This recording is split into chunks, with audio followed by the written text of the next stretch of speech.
없는 그런 상황이라고 치부를 해버립니다. 무조건 무기만이, 힘만이 평화를 담보할 수 있다라고 얘기를 합니다. 그렇지만 우리는 아니라고 하는 이 세상의 그런 한계성에 대해서 우리는 자신감을 갖고서 계속 이야기해야 됩니다. 같은 이 세상을 살고 있지만은 우리 그리스도 신앙인들은 이 세상의 충실함과 동시에 하나님 나라에 대한 확신을 갖고 희망을 갖고 사는 사람들입니다. 우리는 부족하지만은 하나님께서 주신 그런 지혜를 가지고서 세상을 꿰뚫어 볼 수 있는 그런 징표를 알아차릴 수 있는 능력을 갖고 있는 사람입니다. 예를 들어서 같은 오늘 이 3차원의 세상이라 하더라도 뭐 쉬운 얘기로 뱀이하고 우리 인간하고는 차원이 틀립니다. 같은 3차원을 사는 것 같지만은 공간 현실을 살지만은 그냥 사이의 내용은 다를 수가 있습니다.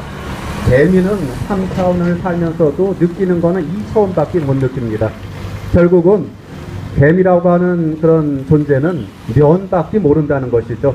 그냥 면만 따라 살아갑니다. 이 제대 위에 개미가 있으면은 이 개미는 계속 더듬이를 더듬으면서 걸어갑니다. 그래서 어떤 모퉁이에 다다르면은 사람이나 개나 고양이나는 뛰어내릴 수가 있지만은 공간을 알기 때문에, 근데 개미는 뛰어내린다는 것을 모릅니다. 그냥 면만 따라서 계속 내려가고 올라가고 합니다. 그러나 그들 사이에는 서로 교통하는 방법은 있습니다. 더듬이를 가지고서 자기의 의사를 어느 정도는 표현을 합니다. 근데 살아가는 데는 아무 지장이 없습니다. 근데 그 개미는 결국은 2차원적인 그 존재인 거예요. 근데 사람은 3차원적인 존재입니다. 개미가 못 보는 세상을 보고 있어요. 똑같은 이 지구 위에 공존하지만은 그러나 개미가 모르는 세상을 알고 있습니다. 그래서 개미 두 마리가 이렇게 만나갖고서 거두미를 통해서 의사소통을 하고 막 하고 있을 때, 인사를 할 때 한 마리 개미를 집어갖고서 저쪽으로 떨어뜨려 놔보죠. 그러면은 인간의 입장에서는 아무 이상한 것이 아닙니다. 기적도 아니고 신비도 아닙니다. 그냥 두 마리 있던 거 떼어놨을 뿐입니다. 근데 개미가 느낄 때는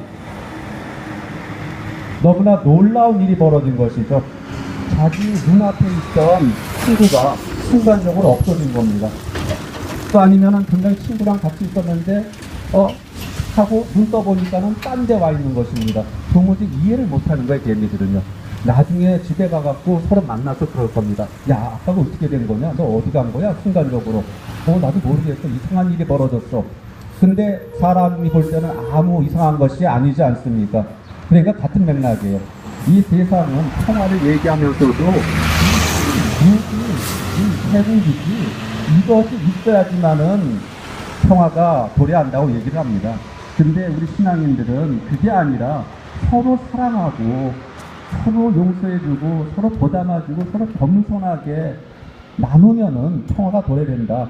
성경에도 분명히 평화라고 하는 거, 그게 아니라 마지막 시간에 도래하는 참 평화는 무기 같은 거, 도리어 칼을 갖다가 보습으로 만들고 창을 낫으로 만드는, 그래서 모든 사람들이 서로 죽이고 싸우고 군사훈련하지 않는 상황에서 이것이 가능하다. 그렇게 되기 위해서 할 수 있는, 해야 되는 것은 공정과 정의를 살아가는 거, 하느님을 공경하는 거, 인간을 사랑하는 거, 이것이다. 이게 방법이다라고 성경에 씌어져 있다. 우리는 이렇게 얘기를 하는 거죠. 이해를 못합니다. 그거는 불가능한 일이라고 얘기합니다. 근데 불가능한 것이 아닌 거예요. 우리는 차원을 달리 살기 때문에 알 뿐이고, 저들은 그 차원에 대해서는 가치를 두지 않기 때문에 모르는 것이죠. 그래서 우리들은 예수님의 사람으로서 하느님 나라를 이 세상에 미리 증표로 보여주신 그분의 제자로서 우리는 이 세상 안에서 이것을 계속 선포해야 합니다. 참 평화라는 것, 이것이 참 평화입니다. 세상에서 말하는 그거는 미안하지만 아닙니다. 과거를 보십시오. 안 됩니다. 방법은 길은 이 길입니다. 그래서 우리는 참 평화의 길을 오늘도 내일도 계속 선포해야 합니다. 우리 힘은 부족하지만은 우리가 외치는, 우리가 기도하는 이 작은 것이 그러나 결코 무시하지 그냥 썩 없어지지는 않을 것입니다. 그래서 우리는 희망을 가지고 오늘도 이 강정의 평화를 위해서, 또 우리나라 세상 모두의 평화를 위해서 한 마음으로 하느님께 자비를 구하면서 기도하도록 합시다. 아멘. 아멘.